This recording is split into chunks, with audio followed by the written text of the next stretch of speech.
Hi everyone, and welcome to this month's instalment of the Technorama Tuesdays 2020 webinar series. Tonight's topic is TechSoup, Networking and Codecs. My name is Hannah Murray and I'm the Student Services and Compliance Officer at the Community Media Training Organisation. I'm also a board member of Technorama, and I'll be on hand to assist in asking your questions throughout the session and making sure that things generally run smoothly. Before we get stuck into tonight's webinar, I'd like to take this opportunity to pay my respects to the traditional owners of the land on which we are recording, the Gadigal people of the Eora Nation, and pay my respects to the elders past, present, and emerging. In this month's instalment, we'll be following on from the two previous Technorama webinars and discussing how to effectively network your studio in both directions, including the mysteries of VPN and port forwarding. And by popular request, we unravel the mysteries of Codecs, true basics, what to use and how to troubleshoot. We have with us tonight the wonderful John Maisels, who's the president of Technorama, and our presenter for this evening, Josh Pearson, our vice president from Technorama, but also working at Croc Media. So I'd like to invite them to turn their mics on and their videos. And John has a short message from Technorama before we start. Well, hello everybody and welcome to Lloyd, who is up there in Toowoomba, which of course is where we were going to be celebrating Technorama TR20 this coming weekend, except of course we're not. Now, at some stage in the future, we will attempt to go back, pick up all the threads and do exactly what we had planned to do, which is have a regional conference in a region. And the plans are to go back to Toowoomba, but not this week.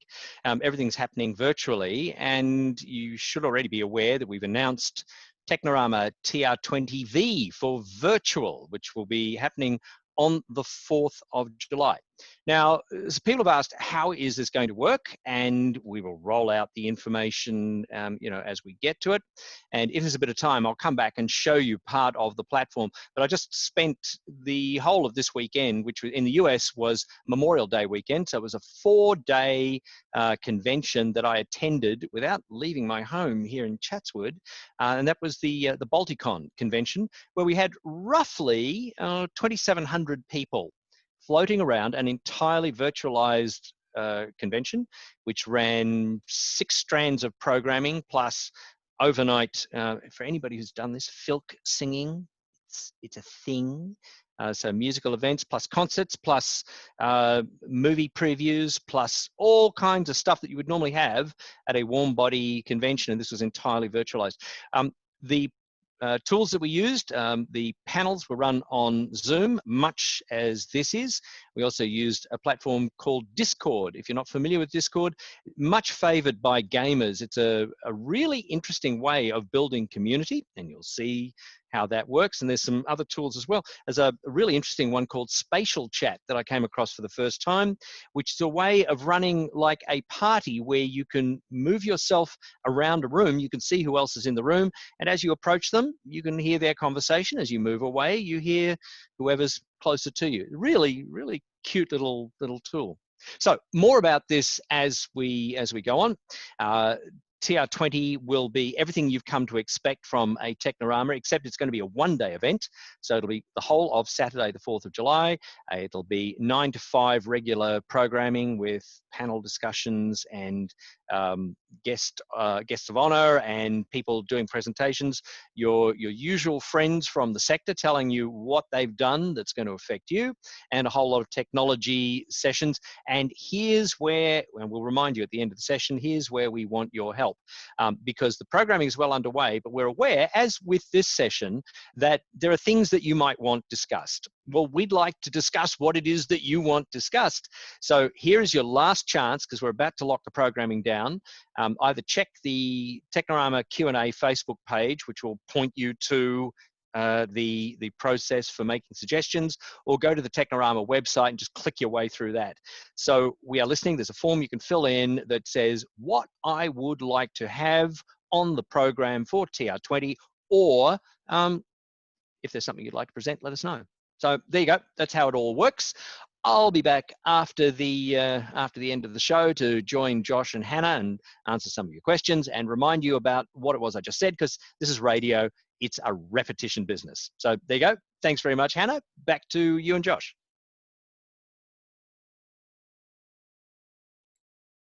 Well, it helps if I click on mute. Hey, look.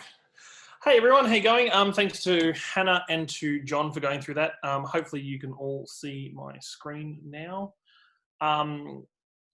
Welcome to networking and codecs. I guess as described, we're probably going to end up having this split across 2 sessions and go a bit more in depth into codecs and things later on down the track. But I think for now we're going to kind of go through some basic network 101. If you look in the Zoom webinar chat down there, over there, I don't know, depending on how your screen is, you will see that Hannah has just posted a link to a Google Docs. Please click on that. Give us your feedback. We want to know what you want us to deliver at Technorama 2020V. As John mentioned, there's the survey. And also, again, some great ways to get some resources and everything is the Q&A Facebook page. Check it out. Go on. If you jump on and add now and fill out the questions, I'll guarantee that you get approved tonight. If you're not already on there, but if you're on there, go on, have a look at some of the recent comments, recent things, see how other people are working and ask lots of questions. I guess to make this easy, we're going to jump straight into it, and please forgive me. I will try not to talk forever.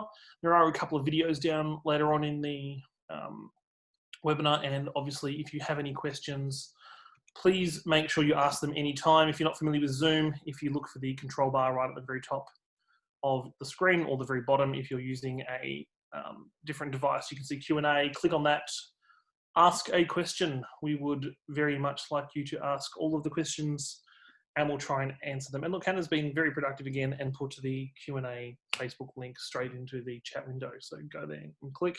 If you want to say something, you want to jump on, I'm really about interactive. I'm not about having to listen to my droning voice all the time. Even as John said, radio's a lovely medium, but this isn't radio. This is a webinar and you can participate. We'll think of the talkback radio station. Jump on, talk, ask questions, and come back. All right, we'll go from there. So networking 101 can be, I guess, a bit daunting when you're first looking at it. And there's probably a few people in here that are really great and can set up their own network at home or the office or anything like that. And then there's probably a lot that can't. We've tried to kind of make this a little bit flexible, a little bit broad. We want lots of questions, so please ask. We'll jump straight into it. So I guess, the internet's a really big, great and scary thing. I love this image. It was my background for many, many moons. This basically is a map of the internet in 2015, and every single little line and thing is a connection. They've actually said this is only about 30% of the internet to map it, and it would be the equivalent of, trying to connect the entire world. I just like pretty pictures, so I thought I'd start with something nice in here. If I jump onto the next slide, you'll get a better understanding. When we're talking about networks in a large scale mass, this is kind of, I don't know if anyone's seen this before, but this is how the world is connected. There are big giant underground pipes and satellites and things that run all over the world to connect us to each other around the world. Now, this is a nice massive global scale network, but it's pretty much fundamentally the same no matter where you are. It's a bunch of wires between point A and point B to connect you up. And you can see, why, phone calls, long distance chats and things can sometimes not go right or take a while to get through to things. There's a lot of cables, a lot of networks, a lot of places to get from point A to point B. You want to make an internet connection from Sydney, it goes through probably five other different countries before you get to New York. And there's a big long jump in the way things work. Sorry, I'm just making sure we're going on from here. All right. Technical difficulties. Let me just fix that. And now I can click. So your basic network setup that I guess nearly every station should have, and I've deliberately taken the studio out of this because that probably comes more down the codec side of things, but we'll start with basic studio. Once we come through, once we start looking at a basic simple network setup for an office, they're very straightforward and very simple. There's not a lot of things in the way that can make it go. You've got, the cloud, the worldwide internet sits up here, sits up the top. Some stations will have a modem, and a separate firewall or router. Some will have the same modem and firewall. It's all in one box. It could be a little box supplied by your internet provider, Telstra, TPG, all those kind of things, which then runs into what we call a network switch, which then basically delivers internet out to the rest of your office. Now, looking in how things go here, we've got, I guess, call it a basic system, which a lot of stations seem to have from the research and stuff that we've had, where you've got a server sitting there, some sort of network storage device. Most people have a printer in their building, and 1 to 5 workstations. Some have 1, some have 10. Some stations I know have 20 or multiple offices and things. And it's about how we connect them to be smart and enable us to get to the outside world. Now, a basic network can be really, really, really straightforward. You don't need the switch. You don't need a whole bunch of. You can just have a modem and 1 computer in the office, and that's how you get to the internet. Or 1 computer and a streaming box or something. Everyone could be trying to make this be open and opening things up to the world and stuff like that. Something like this is a very simple way of making sure that you guys are protected behind firewalls and routers and stuff like that. I'm just going to go through to here. All right. There's various elements that make up a network. You've got your devices.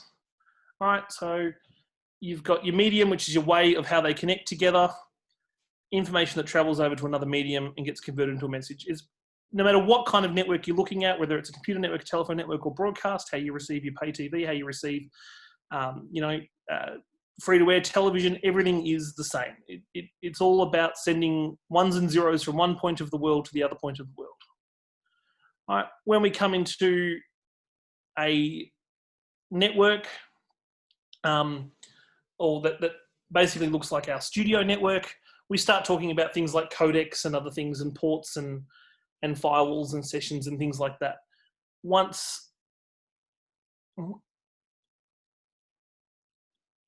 Hello?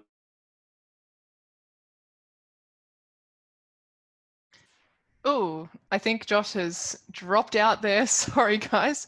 We'll wait for him to come back with the slides. But he's sorry, he looks so shocked. Oh dear. Okay. Right at that moment. So something has obviously happened. This is actually a very interesting thing. So this is one of the things that we all get very concerned about. And when something does go off the air, how do you know where it has gone off the air? For the World Science Fiction Convention, which I'm currently working towards, and it will be their platform that we will use as part of the test for TR20V, we expect to have probably 25 streams happening at any one time. This is Josh. Hannah, I'll just throw to you for a second. Stand by. Yeah, sure. Okay. Josh did just try and call me, but yes, it's networking issues. Of course, everyone's using the internet right about now to stream, obviously, this webinar and get onto all of their family and friends via Skype for dinner. So yeah, that's something that's happening. For now, though, is everyone's, it does look like a network problem, Evan. Are there any questions or things that you would like explored from the networking webinar that we can address? If you have any questions. Oh. Bit early to get questions when we haven't actually even really started. We've got hands being raised. We've got Gabrielle Hausmeiser. Sorry, Hausmeiser? Shall I allow her to speak? Oh, you go ahead. Question? I'm going to put you online, Gabrielle. And you'll have to unmute your own microphone. Yeah. unmute myself. Basically, my interest in joining this Technorama is I would like to be able to do my program from home and send it over to the station. That's my main concern. I don't know if we're going to talk about this at all, but if we're not going to talk about it tonight, can we talk about it at your special session on the 4th of July? Well, certainly it's a good topic for Technorama. Thank you very much, Gabrielle. We have, in fact, over the last 2 webinars, talked about various aspects of doing programs from home. And So can I still access them? You Yes. can access them. Yes. So if you go to the Technorama website and from the home page, you'll see there is a little article that says, "Ooh, did you miss one of our Technorama webinars?" And you can go through there and pick up the replays from everything that we've done in the past ever since we started doing these. Because it's the first time I got an invitation. That's why I missed everything. Very Well, nice. no, so there's a good thing. How did you get the invitation? By the way, Josh is rebooting his machine at the moment. He'll be back with us very shortly. CMTO, yeah, great. Okay. Because Right. I actually Cool. had, last year I had asked about being part of some technical seminars, which then didn't happen. This is good. Because of not enough people at the time. Right. So yeah, I'm very curious. I want to know more. I feel I'm a bit of a dinosaur, and I want to raise up my awareness. Sure. Awesome. Okay. Well, let's come back and talk about that afterwards. Thank you very much for the question, Gabrielle. I see that Josh is back with us in the live, the land of the living, but is still muted. So once Josh is ready, he'll jump in. What I'll say just in the meantime, until he comes up, is if you're not a member of Technorama, join. It costs you $10. You'll get a $15 discount to TR20V. So, you know, or in fact to every Technorama event. So, you know, when we run the second one this year, assuming that we actually can, you'll get, well, double value because you'll be saving $30 and you've only spent 10 to be a member. And once you're a member, you will be on our mailing list directly, so you will get the mail out. If you don't want to become a member, go on the Technorama website and just sign up for the list. There's a little thing on the right-hand side and it says sign up. You'll be on our list. You'll get the information. Okay, Josh. Thanks, Gabrielle, for the question. Hello. Apologies. Again, this is why, you know, fun things can be fun. No idea what happened there, and I'll ask John and Hannah to, thank you, stick around for a bit just in case that happens again. I had a weird kind of moment where my computer decided to not want to be on anymore. Did you say it was a networking issue? It's probably, I don't know. It's, technology, hey? Technology, everyone. Doesn't it just do fun things? This is what happens when your computer spontaneously reboots itself during a live webinar. It does say always have a plan B. You know, it should always be, we're technologists, there should always be a plan B. Yeah. Even if that's only to somebody who will stretch for time. So after my mini mild heart attack, we'll try and continue on and see how that goes. But do feel free, John and Hannah, to hang around and help us answer some questions and things like that. Don't worry, we're here. Excellent. So hopefully you can all see my screen again. So when it comes to connecting things remotely to your station, and Codecs are probably a really good example of how we do this, or things we do and we can connect automatically, is we start talking about things like UDP, TCP, ports, connections, static IP addresses, public IP addresses, and a whole bunch of stuff that people just go, what do you mean? And when you try and talk to somebody like Telstra or your network provider, they usually just tell you, oh, that'll cost you a lot of money. So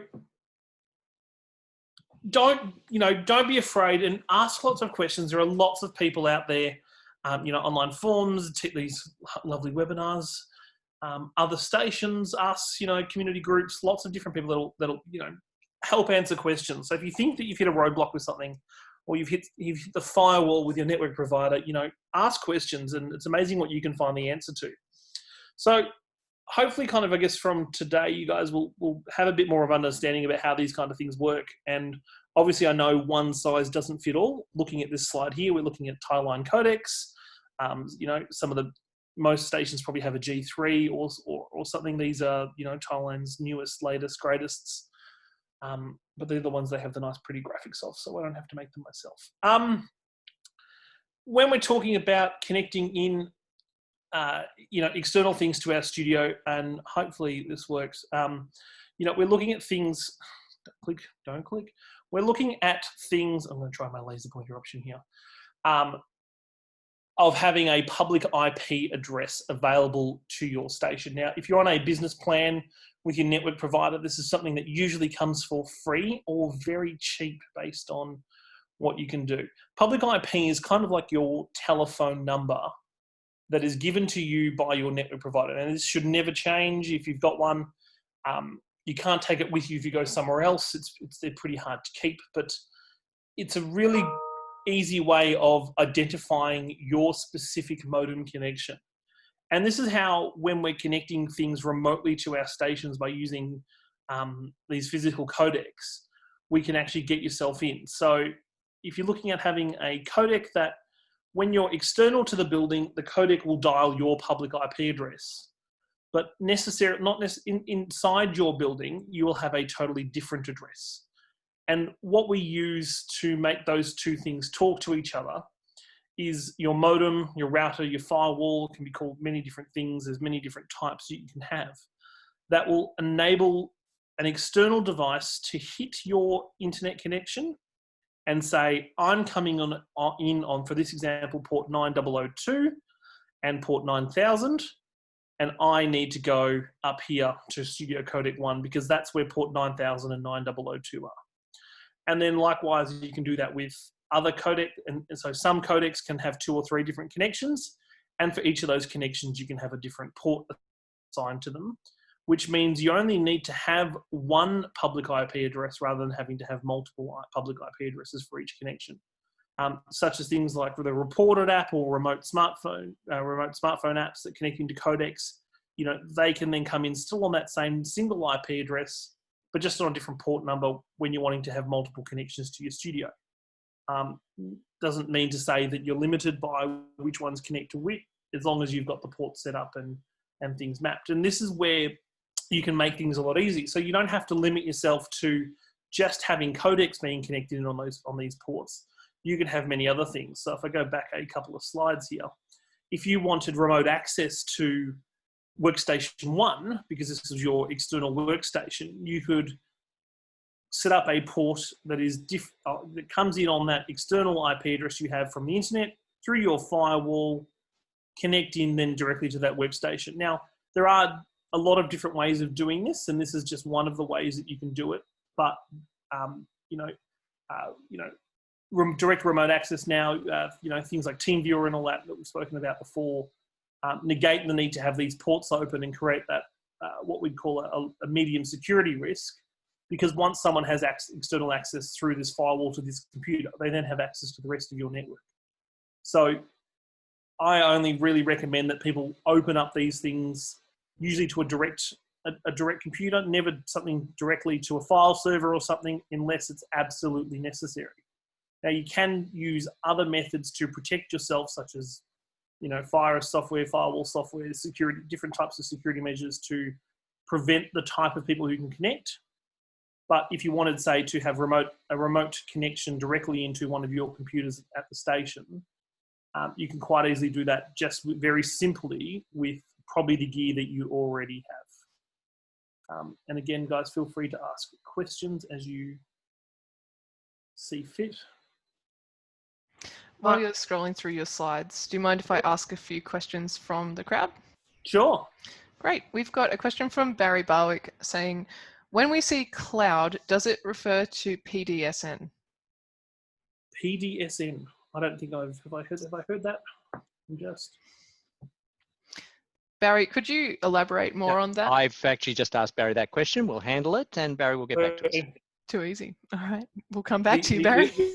The always simplest question I always say to people is the cloud is just somebody else's computer. There isn't a thing floating above in the atmosphere that is a whole bunch of random connecting things. When you're connecting to the cloud, you are just connecting to something else. Mm-hmm. He's come back, has he? We've also got Robert O'Connor has his hand up. I'm going to allow him to talk and ask oh, no, he's got his hand down now. Never mind. Never mind. Too easy. If you want to go to the bathroom, you don't need to put your hand up. Yes. PSDN means Public Data Switching Network. No, yes. It really depends on the context you're talking about. So, that's a really hard one to answer. When you're talking about PDSN, like, it could be an internet type of thing. I don't know. It could be very, I don't know. I honestly, to answer that, couldn't give you a straightforward answer on that. What about you, Maybe John? well, I was just going to say, in this case, cloud, whenever we talk about cloud, we're just talking about something that's outside your building. And really, when your internet goes off somewhere, you don't know where it's going to go. Josh's first chart showed this. You don't know what the path is. You don't know whether you're going to New Zealand via China or via the US, or going to the US via Europe, or going direct. And that changes all the time. So in this case, cloud, it's just anything that's outside your station, and other things live in it, like servers, like the internet, like websites, like Google, like Akamai, like I'm going now. Oh, bye, John. We also have one question from Tim Lahar. Is Chrome Remote Desktop able to be used instead of TeamViewer? Yes. Look, it is one of those things I have seen with Chrome Remote Desktop, though, that it sometimes just doesn't connect. And for us, where I use it mainly for work, is we need that connection to work all the time, and someone can't necessarily go and reboot the computer. And Barry's come back and says, yes, there is a public telephone switching network. So a lot of these things are being kind of replaced by different technologies and different things. And probably since we started this conversation, there's been 400 more different advances in technology that is changing the way we're switching that. Too easy. We've got Gabrielle with a question. I'm going to allow you to talk, Gabrielle. You'll have to unmute your own microphone, though. Actually, I think I can unmute her or request it. Maybe not. Gabrielle? Gabrielle, are you there? Sorry.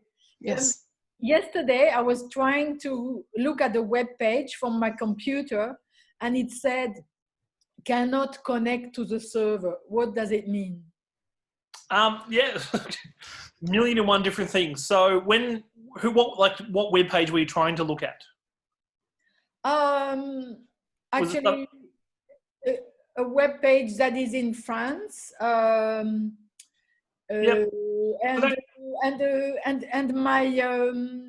my Wi-Fi looked at all the bars were there. I didn't know where the problem was. Yep. So if something like that happens, and this is where I guess networking can be a very big fun thing that is is that big kind of scary world, is that problem could be anywhere between, and I'll just if I do this, that problem can be anywhere between your house in Australia and the 4,000 ways it gets to go to France. Now, something like that, hard to diagnose what the issue was, but it could mean that their server was down, or you had trouble connecting on your internet, and so a few things weren't working. Those kind of things, and this is where troubleshooting technology gets really difficult and really fun, is at what point did that connection break? So when we're trying to connect to another country, then I tried some other web page, and it didn't work either. So today I wrote to the admin of my TPGs, my ISP, to tell them about this. Yep. So you're using the same connection now to talk to us on Zoom? Yes. So the good news is your internet works. Yes. But where the breakdown is could be a million and one different things. So, for us, if you're trying to connect to someone's server, try from a different computer. If that doesn't work, I would, recommend that you contact the person who actually owns the website and say, I've been trying to get hold of your website and it doesn't work. And it could be a million and one different reasons. I'm sorry, I can't give you an exact explanation. Thanks for the question, Gabrielle. Yeah, it's a fact that I have an, what's it called? Oh, the thing that we're going to talk about it. Like on my computer, I want to watch French TV, therefore I have a VPN. Yep. So it looks like I'm in France, because otherwise I cannot watch French TV. Yeah. Does that Yep. have to do anything with that problem? It could be something to do with that. You know, it could be something to do with that. I'm more than happy if you want to send me a Facebook message, Gabrielle, and we can troubleshoot your issue together.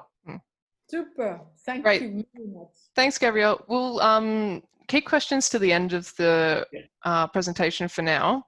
And just put your questions in the Q&A, or when we ask for questions, raise your hand.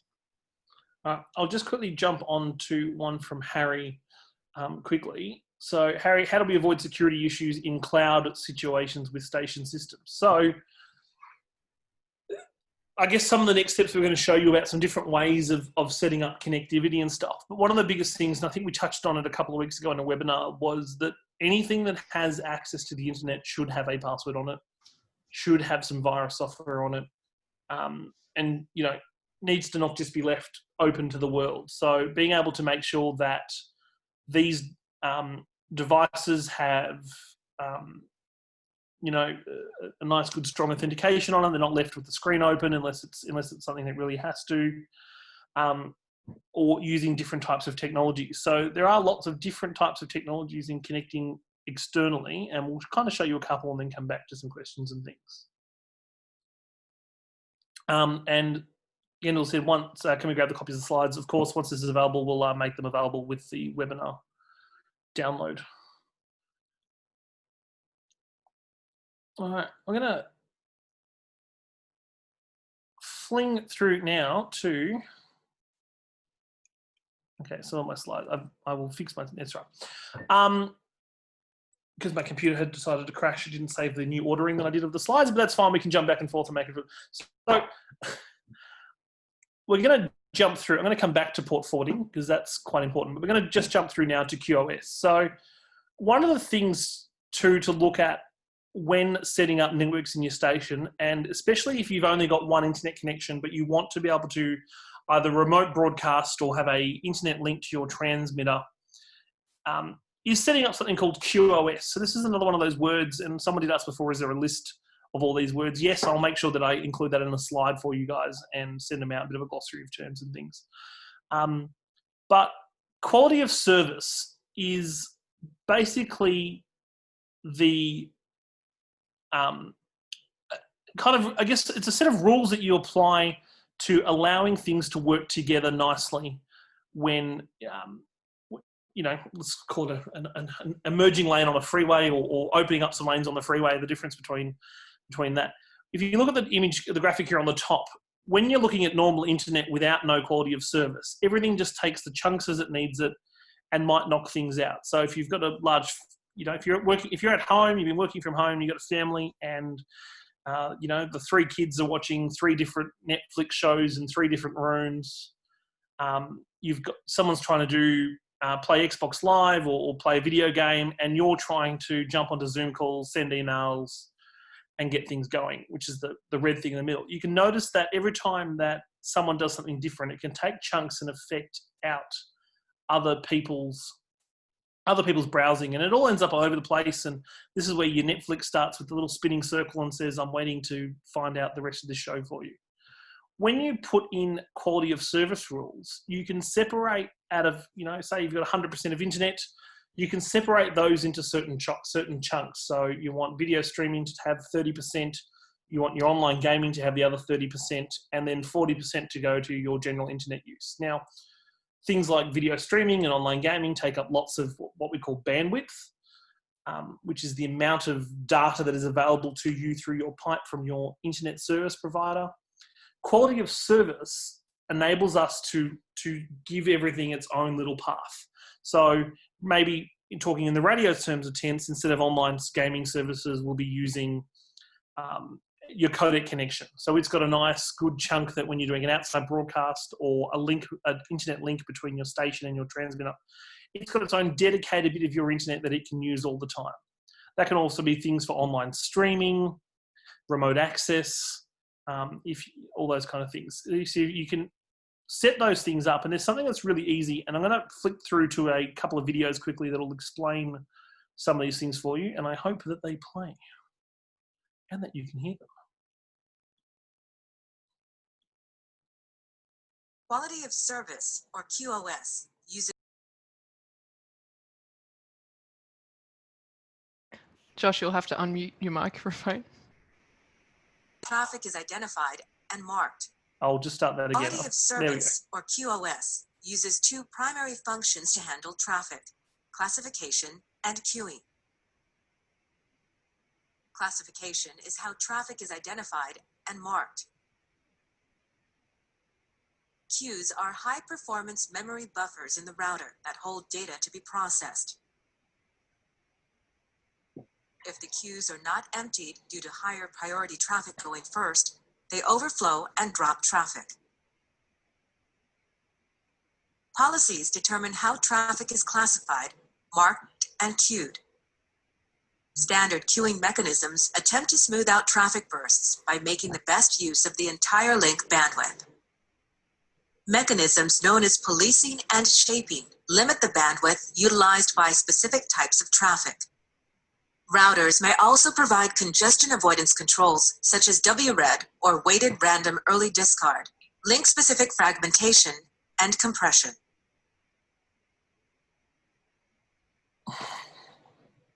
Woohoo! Don't you love YouTube videos? So one of the reasons why I kind of put these, I'll just pause that one while we talk for a second.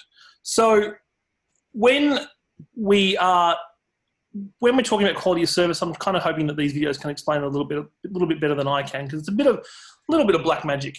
But basically, it's a way of restricting, you know, that kind of thing. So, you know, for general internet browsing, you might have that as only 10% of your station, which means that people coming into your station and just doing some research and using stuff or trying to download music or things are able to be limited, so they don't take up any effect of things like your codecs and stuff running. So if you've done an outside broadcast and your outside presenter sounds a bit like a robot, there are, you know, one of the ways that you can help fix that, depending on if it's the issues at your station end, is by putting QoS on your station modem. Now, a $49 router that people use at home, or the ones that Telstra ship out, have basic QoS in them, and it's something that's really easy to set up and do. And again, if you jump onto the Facebook page or send one of us from Technorama email, I'm more than happy to jump on and actually kind of give you some specifics on your own router if you can tell us what it is or who your internet provider is. QoS is one of these amazing things I think everybody should be doing to make sure that you keep those network priorities up for yourself. Now, you know, the NBN, it's great, it's wonderful. You know, it does all those magical things that you want it to do until it doesn't. And then, you know, there's a service issue or a network outage or something. Using something like QoS, if your internet becomes limited, is a really easy way of making sure that you stay on air.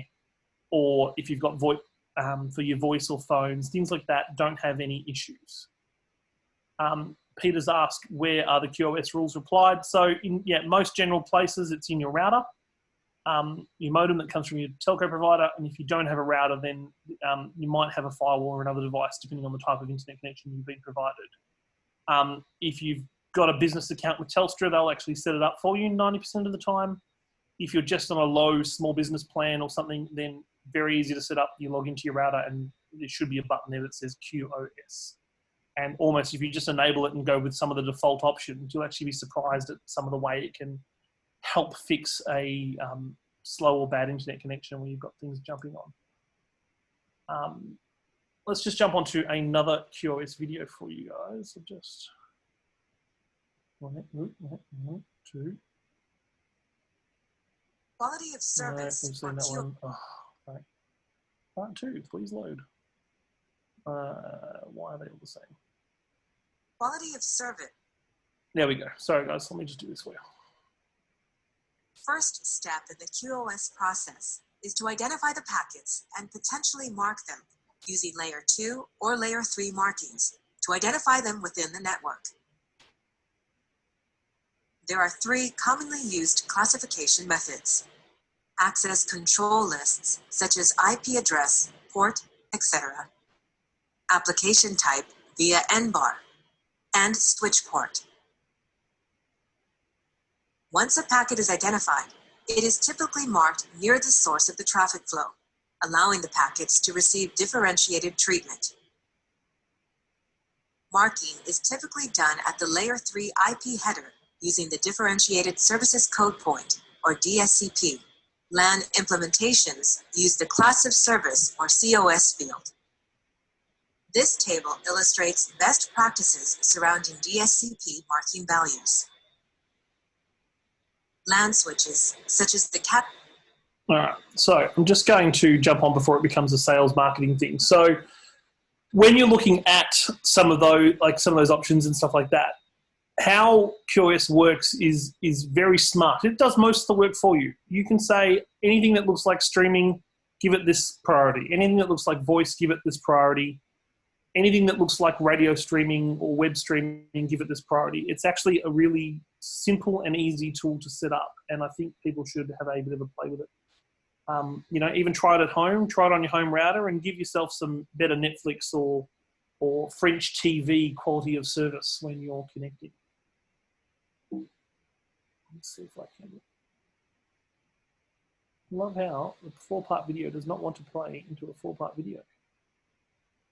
I'll just show you guys this one. It's the last one. This one only goes for a minute as well, but I think it just really helps explain the basics. There are several types of queues built into the network devices.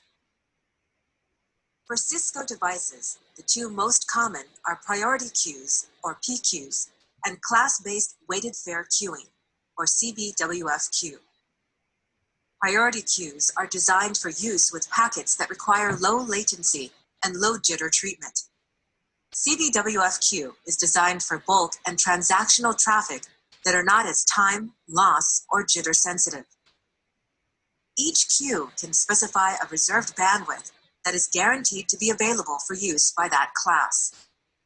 Other settings, such as queue depth, can also be set. For each instance, there is a maximum reserved bandwidth limit that determines the percentage that individual queues can allocate up to that limit. The limit is adjustable per interface and usually defaults to 75. All right, I'll jump on that out of there because sometimes we get into a bit long on the videos and stuff like that. So, you know, QoS is one of those big scary things until it's not. You know, it relies on a bit of setting up and making sure that things happen, but a lot of the, I guess, the home and small routers and smart routers do a lot of that basic work for you. When we start talking about, and probably get in there, you start talking about the different classes and different types and stuff. We start getting into, I guess, the nitty gritty and the math. So some of the advanced routers, you can very much specify that traffic between these 2 points gets a priority over this. And it's not necessarily just about the type of traffic, it's literally the type of connection that you've got between things. So it relies on, you know, the technology that actually making it all talk to each other. But it's definitely something that will help fix a lot of these, you know, streaming issues or codec connection issues and stuff like that. You know, which a lot of stations come across. Now I know it's a lot of stuff to take in, and I'm trying to hopefully make sure it makes sense to everyone that we've got. But one of the discussions we had pre-jumping onto the chat here with the Technorama team was that every station in our network has something different. So trying to do webinars like this that are a bit broad make it a little bit difficult. So we really want you guys to jump in and, you know, ask questions and ask about your own situations so others can help learn from it and go from there. Just jumping on. So QoS, that's a fun word. Sorry, I'll just can't. While Josh is finding the other slides, does anyone have any questions they would like to ask regarding QoS? You can ask either in the Q&A chat section, or you can ask by raising your hand. We have someone, Peter Linu, who has their hand up. Peter, do you actually have a question? I'll allow you to talk. You'll have to unmute your own microphone though.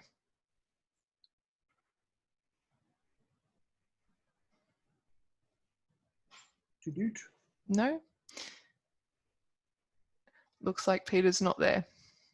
No, no worries. I'll put your hand down. All right. We're going to go through one of the next things here, and then we'll kind of have a bit more of a talk and come about how it all goes together. So VPNs, connecting externally into your station. I think if you're an office worker or something, you've probably been very quickly introduced to what a VPN is probably over the last few weeks, considering of COVID-19. VPN, virtual private network. There's a couple of different ways, and we heard before by somebody who's using a VPN to pretend they're in France. It's a wonderful way of, making sure that you can watch television from another country. But so there's a couple of different types of VPNs. There's virtual private network that you connect to someone else's network over in another country that allows you to watch, different things on Netflix or do other things behind their own firewall. But then VPN connecting back into your office is a thing that I guess a lot of people have been, thrown into recently. So what that basically involves is that you've got somebody working at home who's using a special bit of software that connects through their own ISP back into a VPN server, which is usually at the office or the station. And that then traffic is encrypted, and all traffic from this user is basically sent through the internet, through this VPN server back in the office, and basically means that you look like and feel like you're working in the office. You basically just become like another extension or another workstation inside that office. So when you're connecting in, you've got access to files on the local file share, you've got access to any software or things that you may have, and you've also got direct access to other computers and things like printers and stuff on the network. Setting up a VPN is somewhat very simple and straightforward if you've got the right equipment. And I recommend that if people are doing this, that they have a VPN router that enables pretty strong levels of encryption, which means that when somebody's connecting remotely, they can, all their traffic is encrypted. It's password encrypted and quite secure, which means that no one can actually just jump in and be part of your network if you don't want them to be.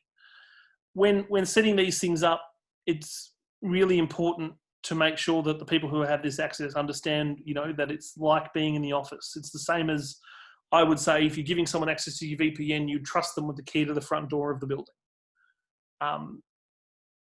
When setting up VPNs, making sure that, you've done everything you can do to make sure that this is a secure connection. So, how some of these kind of work is you'll have your modem connecting up to your public internet into a physical VPN or firewall box. Might be one that does everything. It might be two separate boxes, and then that firewall into the rest of your network. Now, if you are interested in setting up a VPN for your station, jump onto the Q&A page, reach out, tag me, send me an email to Josh at Technirama, and we can help.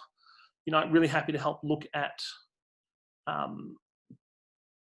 giving you guys some options and opinions and stuff on how to set these up for your specific circumstances. Because it's, as John can probably contest, it's very hard to offer a solution in these things that work for everybody. I think, on the interest of not overloading everyone and running overtime, we're probably going to jump a bit more onto Codecs and stuff and have another webinar in the next week or so about Codec specifics. What are your thoughts, Hannah? I think that would be a good idea. Maybe we can just touch base and talk about very basic levels about Codecs, and then pick up with a more advanced topic next month. Would people be happy with that? Just say yes in the chat if you're happy with that. Or I will assume that you're happy with that if you don't say anything in the chat. Yes, thanks, Shane. Thanks, Good. David. Look, Cool. I'll give you some basic stuff. So we've kind of talked about a few different things. I know it's kind of hard to take in. There's a few people that are, a couple of messages and stuff as well of things. So when when we're coming to connect a very simple kind of codec, so let's just pretend this is, a codec at the studio and you've got a remote codec at your OB broadcast site. Having internet connection at both sides, firewalls and routers and things are what we need to do to make these connect. And I'm sure a lot of stations have probably already made theirs connect in, through these connections. So something like this at both these sites, let's say remote codecs at a transmitter site and they've got a studio site here. When setting these up, we've got to make sure that the ports are forwarded at each block. Everything's being connected through. And you'll notice I've just kind of jumped onto about 10 different websites of different providers and stuff like that to give you guys a high level overview. Everyone's kind of got the same thing. It's connecting over the internet or your own virtual private network. You need a router or a modem firewall at either end and some codecs and boxes and things like that. To make these two Diva broadcast boxes talk to each other is literally just telling each other what their IP address is, or their individual phone number and stuff. So, the one at the transmitter site can be on a 4G modem, it can be on a dedicated internet, it can be on almost anything. And the one at your station is basically based on connecting via your own, local ISP. So your ISP will give you a number. From the Diva side of things, you tell this firewall that it's connecting to this firewall, and the two are as simple as that. They will start talking to each other quite easily. And I think anyone can attest to actually how simple some of this stuff is. So some people might have STLs, microwave links, looking at licensing, and things between your studio and your transmitter. Whilst they're great ways of connecting, there are other ways of connecting these two sites up. And I think we'll probably go a bit more into detail with that and some specifics on devices. And we might even jump on and actually set up some devices and show you how easy it is and get people to jump on and connect into ours and have a bit of a day with it. Cool. Well, thank you so much, everyone, for coming along. And thank you so much, Josh, for getting down and deep into the networking stuff. It's really cool to learn some more. I feel like I learned some things too, actually, tonight. We have a few questions, and if you haven't yet had your question answered, please either put your question in the Q&A section or in the hand up mode in the chat box. But we have a question from Lloyd Vimans. Sorry. Haven't heard anything recently about intranet, but how would it compare to VPN?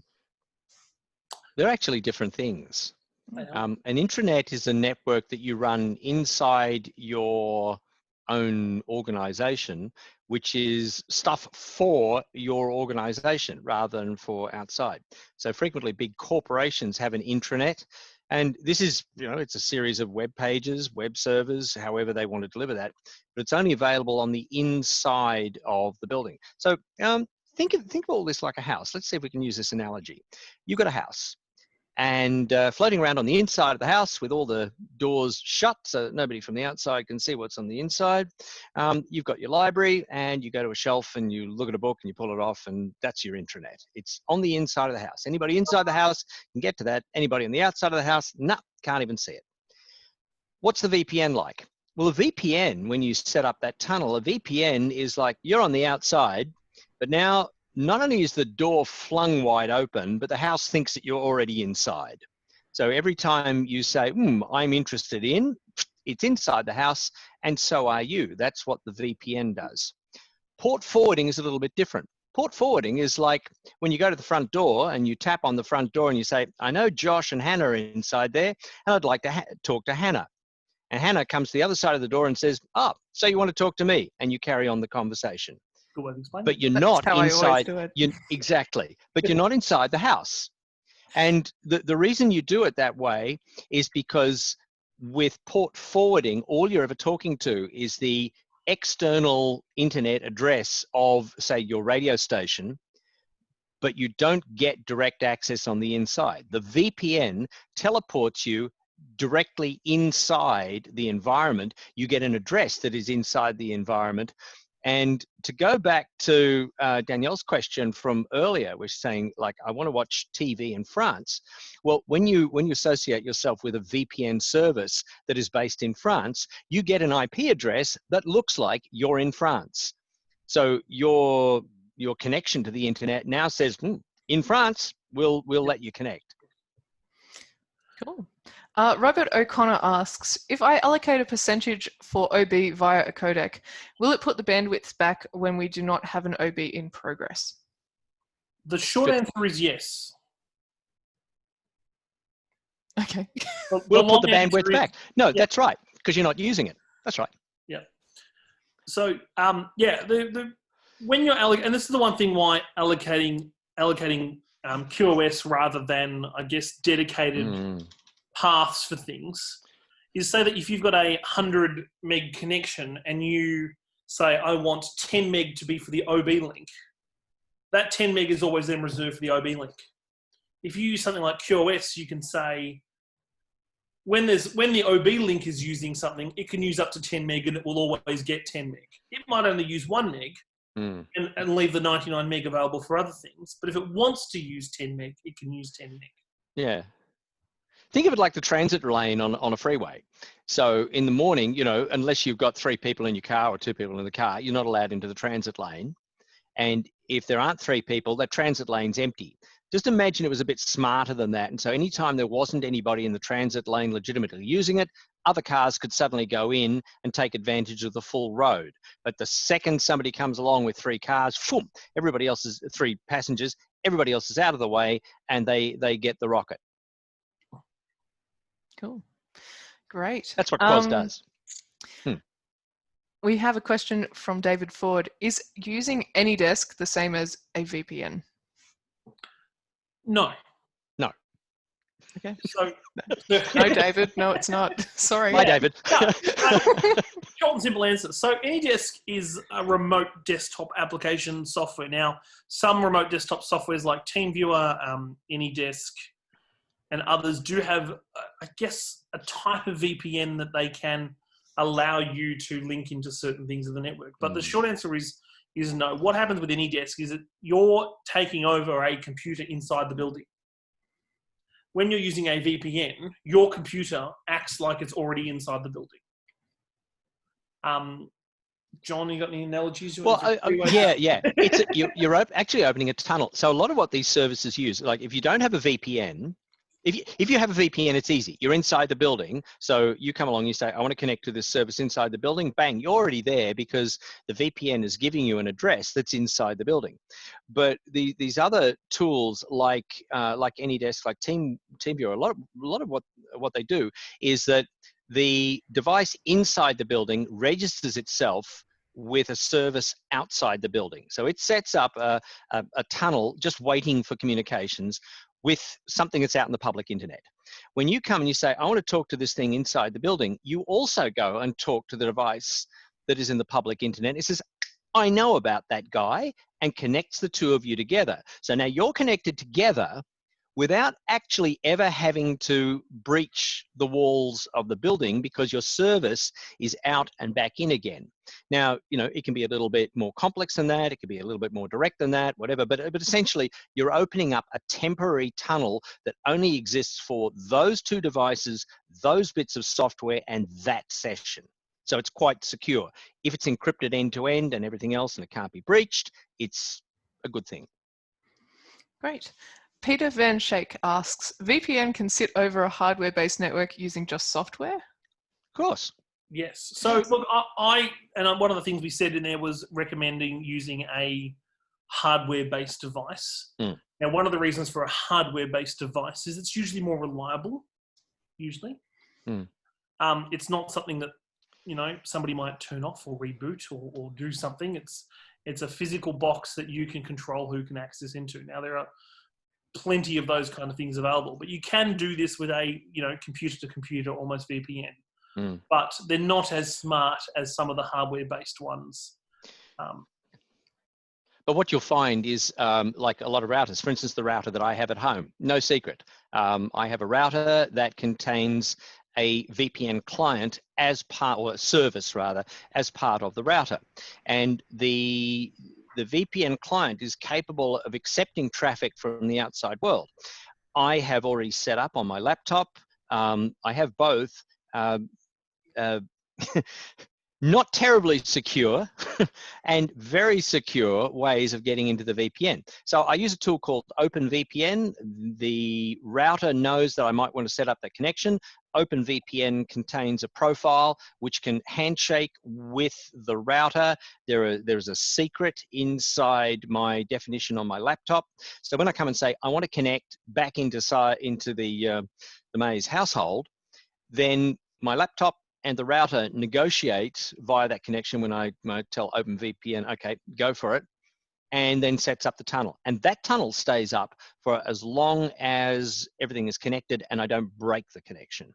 And in fact, I can shut my laptop, go somewhere else, connect to the internet, and it goes, there was a VPN tunnel there, you're back inside. And if your station has two buildings, two offices, two things, and you want to share files, printers, networks, things, you know, you can set up permanent VPNs using hardware between two buildings, two offices, or you transmit a site, or many different things. It's a simpler way of having a secure connection between buildings. It's actually very easy to set up a connection between routers in two buildings so that the two buildings are then completely interconnected. So somebody in one building doesn't even realize that they're going via the external internet to get to services in the second building. Matt, no name? Yes, we have a question from Matt. Trying to use AudioTX to connect with someone for an interview, but the connection is not working. Do both parties need to forward the same port? Is that how ports work? Yes. So AudioTX is an interesting kind of bit of software from many moons ago when I looked at it. We'll take AudioTX out of it for a second and talk probably about a VoIP line or a phone line. A VoIP line. When you're making a call out using a VoIP telephone, it goes out of a certain port. So the basic port might be 5060. When it comes back on the same port. So if you're trying to connect two audio points from two different sides of the world, they both need to be configured to use the same ports at both ends. And also, because there's no translator in between, you're setting up a direct connection between the two of these things. So you need to make sure that they've got their AudioTX connection on their router set up to have ports open for that connection, and the same on your end. And typically for those kind of things, that have to be the same ports on both sides, unless you're doing some fancy routing and things like that. I would ask the question, why are you using AudioTX and not one of the many great free products that we've talked about in the last webinar? Oh, nice. What do you really think? No, Josh? nice. But yes, I would, if you pose that question to the Q&A Facebook page, we could probably give you some more in-depth and ask the right question. Probably, yeah. Get some screenshots of the setup at both ends. Just that question on port forwarding. Let's say you've got a machine inside your network, and I'll just pick an address out of my backside because that's where I keep addresses. So you might have a network inside your station which starts 10 dot or 192.168. They're non-routable addresses, so you can't, even if you know the address, you can't route into that from the outside. It is not an address that the external internet will actually deal with. But that will map to whatever address your ISP has given you, and that will be a routable address. So what happens is you set up in your router, in your router inside the station. Okay, I have my audio machine on 192.168.2.3, picking a number. Now, your router inside knows about that. Outside world can't get to that at all, no matter how much they try. But if you know the external address of the station, which you will, because your router knows that and the ISP knows that, and it's really easy to find out what it is, you can say to your router inside the station, when you get a tap on the window on port 5390. Again, I'm just picking a number out of the air. So 5390, and I want to map that to 192.168.2.3. And the router now knows that association. And when you go to the external address that the ISP knows about and that you now know about, and you say, I want to go to that address, I want to go to the port that I've just given you, 5390, and connect me. And the router now says, good heavens, there's a tap on the window for 5390. Ah, that's over here as 192.168.2.3. And that connection is made. As soon as then the connection is made at a protocol level between the two services, you're off and running. And that tunnel will now stay up until one of them breaks it. So it's sort of like, I know where I ought to be, and I'm telling you where I want to be on the inside, and there's already an association set up, and tap, tap, tap, can you please connect me to that person? It's like calling up the switchboard operator and say, hello, is that Technorama? I'd like to talk to Josh. And you don't actually have to know where Josh is in the building, as long as the switchboard operator knows. But you and Josh probably want to have a bit of a protocol established, because Josh doesn't want to take every call that comes in the door. So bit of handshaking, and Josh will say, yep, I'll talk to you. Otherwise, he slams the phone in your ear, and that's what you should do if good protocols aren't in place for keeping security. How was that? Great. Emma, that was another analogy for you. Matt, I noticed Matt jumped in and just replied that it's free during COVID times. Excellent that it is free, and obviously good audio quality. I just kind of did a quick look at their website to see if much has changed, and it doesn't appear to. You will need to make sure that the ports are open on both ends and they can both see each other. If you jump onto the Q&A Facebook page, or send us an email, info@technorama.org.au, guys. Yeah. Nice plug. I'm more than happy to kind of, do some research and have a bit of a chat with you about it.